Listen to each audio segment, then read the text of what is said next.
When you're first starting out in web design, maybe you're just starting out using WordPress templates that you buy off ThemeForest, or maybe using a website builder, or maybe Xtheme, Divi, something like that.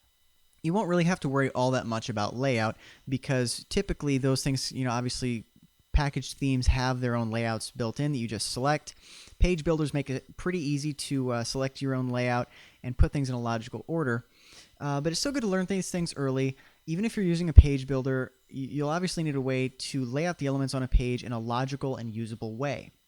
So real quick, let's go over how our brains actually process information on the web page. Now, when a user lands on your web page, they're likely going to look at the page in a certain triangle pattern. Meaning at first, they'll look at the top left corner, typically where the logo is. Then they'll look at the top right corner area. And then they'll look at the center area for where the main content of the page is. And if you want an example of this, obviously I just showed you on this page, but if you think about when you log into Facebook, that is how you're going to process the page. You look at Facebook, the top left-hand corner, you're going to look at where the notifications are, and then you're going to look at the main content for your updates. Now, most designers cater to this by putting the company logo in the top left, the navigation either top right or somewhere around there. For example, here on Medium, we have a navigation right here. That makes it easy for people to access the site very quickly and access an individual page, a top-level page that they want to get to right away. It is possible to deviate from this, having the navigation in the top right or the center of the top, but this is just a good general rule for how people will interact with your site. If you deviate from it too much, it can be very confusing to users. They may not know how to interact with your site, and it can be a very frustrating experience for them. Next, in terms of content, users will immediately be looking for visual hierarchy. This means that each piece of information presented should generally nest within a box around it composed of slightly less specific content that encapsulates that topic. You got to think of it kind of like a book. You have the book, you have sections within the book, you have chapters within the sections, paragraphs within the chapters, and sentences within the paragraphs, and words within the sentences.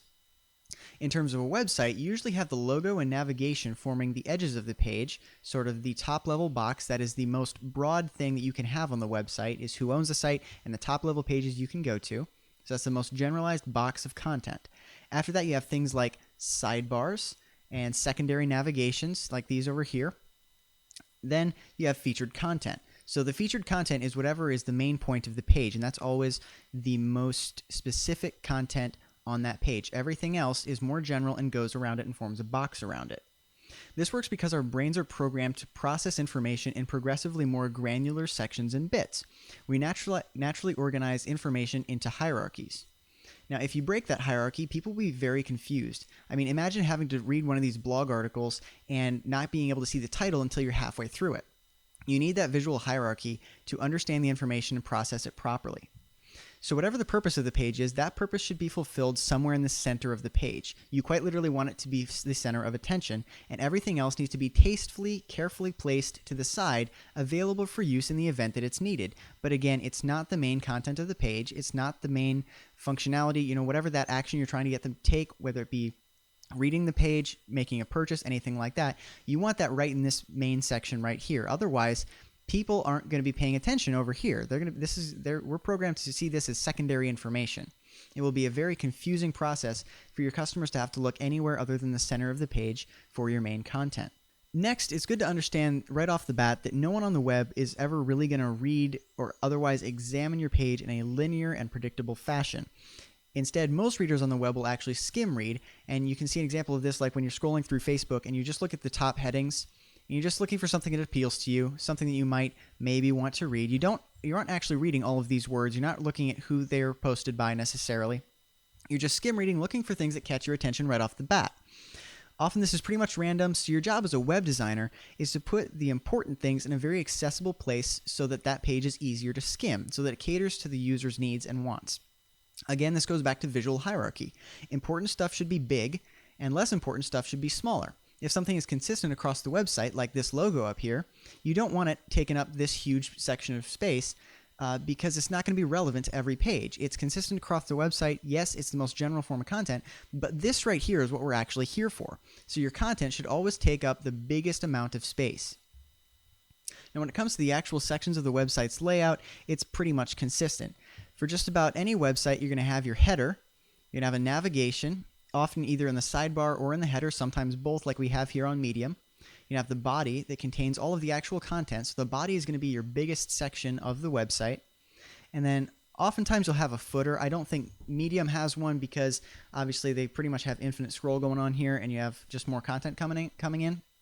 But most websites, say informational websites for local business and things like that, will have a footer with maybe a Twitter feed, their social media links, a secondary navigation, things like that. Also, on most websites, you'll also have a sidebar, especially for blogs, where you have a secondary type of navigation that consists of dynamic content that will change over time, like the featured blog posts, top stories on Medium like we have here, or featured tags. Up here at the top level, these are all going to be top level navigation that do not change over time. Over here on the right hand sidebar, again, these are secondary information that are related to the main content. So these are going to be dynamic things, secondary navigation that will change over time typically. So again, a good website is a lot like a book. You want a tasteful beginning up here that will get people introduced to the site. In this case, that'll be the header and the navigation. Then you want the bulk of it to be in the middle so that you have plenty of room for the main content. You know, in the case of a book, you want plenty of space to flesh out the story, you know, get the conflict in there, get the reader really drawn in and emotionally involved in the story. In the instance of a website, you want them to have a chance to really understand what is going on the page, the action you want them to take, the point that you're trying to get across. That is the biggest piece of information that you want to focus on. Then at the end, you want a clear ending that wraps everything up. So again, that goes back to having a footer on, say, business websites with a social media links. That's maybe action that you want them to take afterwards if you want them to follow you on Twitter, or if you want them to maybe continue on the website and look at more featured posts, you might have that in the sidebar. Now, navigations traditionally go either in the header or in the left sidebar, since traditionally in English we read left to right. Right-hand sidebar navigations for top-level pages, where they're the general pages that you want to have accessible from anywhere on the website, typically those don't work well on the right-hand sidebar because, again, we read left to right in English, and getting on a website and immediately looking for the top-level navigation over on the right side just feels unnatural typically. Left-hand sidebar navigations can still work well, but they're a little bit outdated. Nowadays, they are typically in the header to avoid interfering with the content and help clean up the layout a little bit. So if you can imagine having another sidebar over here, it would be very distracting to the content, and you wouldn't really know where to look first. So typically, you're going to have header sidebars. That's the most common.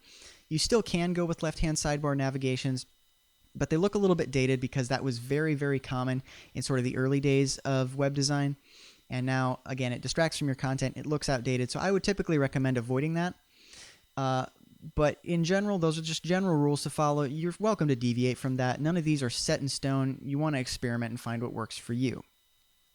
Now, a good rule of thumb for creating an attractive but still functional and usable layout is you want to be able to stand 30 paces away from your computer, and you should still be able to identify the logo, the navigation, where the main content resides, and what the encouraged action is for the page. So are they supposed to read a chunk of text, fill out a form, or click a button? It should be dead obvious because internet users are honestly pretty lazy typically, and you want to make everything very, very easy for them, very obvious. If you go to a website and you don't immediately understand the action that is supposed to be taken or what that website does for you, how it benefits you, why you should spend time on that website, people are going to leave. So you want to make sure that it is everything on the page, the main items, again, the logo, the navigation, especially the main content, and especially the encouraged action for the page are extremely obvious from the outset. Obviously, all of this is pretty much standard practice, but that does not mean you have to abide by all of these rules. You still want to keep in mind the usability rules that we just went over. But as far as the layout, using header navigations, keeping the logo in the top left, anything that is generally accepted, feel free to experiment with it. That's the best way to learn. Anytime you feel like, oh, maybe I should put the main navigation in the right-hand sidebar, or maybe I should put the logo in the top right corner, experiment with it. Have fun with it. So, I mean, in general, you want to learn the conventional ways of doing things because those are generally proven ways of doing it, and that's how you're going to really attract clients and be able to show that you know what you're doing right off the bat. But every so often, unabashedly ignore all of those conventions and just try something new. That's how we innovate on the internet. That's how we come up with new styles of web design, and that's how we progressively build better websites. That's how you become a better designer. So those are some basic rules for website layout and design that should keep you on the right path for just about any website that you're going to develop. Again, feel free to experiment, deviate from those rules, and see what works for you. But this should give you a good idea of how to start building effective and functional, usable layouts that will help you achieve your goals with web design, help people convert to customers, and make your clients happy.